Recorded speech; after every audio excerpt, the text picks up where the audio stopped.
Le rouge est mis, place à Anne Roumanoff pour son billet vif. Bonjour Anne. Bonjour Bruce, bonjour Julie, bonjour à tous.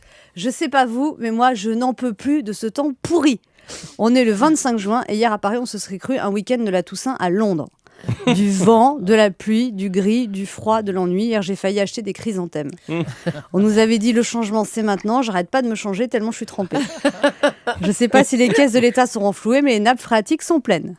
Ah ça c'est de l'alternance, un coup des nuages, un coup la pluie.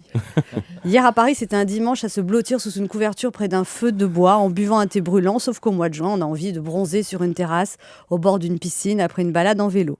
Juin, le mois du bac, des communions, des mariages, des fêtes de l'école en plein air et il fait un temps à attraper des pharyngites à se blottir sous la couette.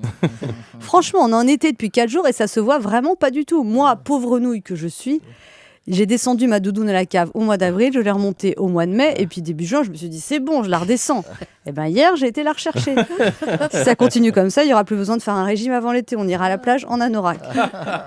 Sinon hier, Najat Vallaud-Belkacem, la jeune et charmante ministre des droits de la femme, a proposé d'abolir la prostitution. Mais quelle bonne idée Najat. Et pourquoi seulement la prostitution ?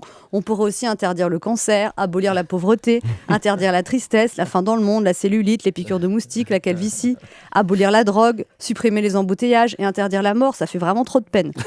Supprimer les joueurs de foot qui font la gueule en rentrant sur le terrain et qui jouent au foot comme des pieds en tirant le nez. Et puis si on pouvait aussi faire une loi contre le mauvais temps en été, ce serait bien aussi Najat. On pourrait interdire les nuages. Ou alors, comme si on avait fait ça, on avait interdit aux nuages de Tchernobyl de passer au-dessus de la France. Si, ça avait marché, rappelez-vous.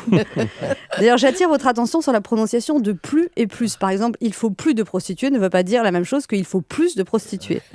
NVB, Najat Vallaud-Belkacem, ou Naïve vraiment belle, a déclaré « Mon objectif est de voir la prostitution disparaître ».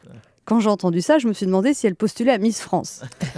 Mon objectif est de voir la guerre disparaître et la paix se répandre sur la terre. Je rêve de travailler dans le domaine du voyage car je sais me servir de ma langue. Enfin, je pratique les langues.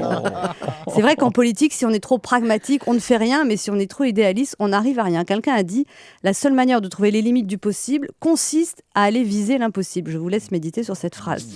Najat a aussi déclaré « Je ne suis pas naïve, je sais que c'est un chantier de long terme ». Elle prévoit donc d'organiser une conférence de consensus sur l'abolition de la prostitution. Mais qui elle va inviter à sa conférence ? Des clients, des flics, des macs, la mafia russe, yougoslave ? J'imagine déjà le débat. « Je ne veux pas supprimer le prostitute. Contrarie pas moi, sinon quick !» Et puis elle invitera aussi des travailleurs et des travailleuses du sexe. C'est comme ça qu'on dit. Ouais. À ne pas confondre travailleurs du sexe avec ceux qui sont travaillés par le sexe. D'ailleurs, hier, j'ai vu une travailleuse du sexe à la télé qui râlait. On veut faire notre métier, hein ? C'est un métier comme un autre. Voilà.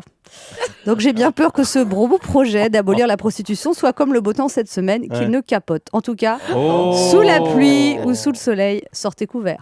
Bravo. Merci beaucoup Anne Roumanoff et à demain sur Europe 1.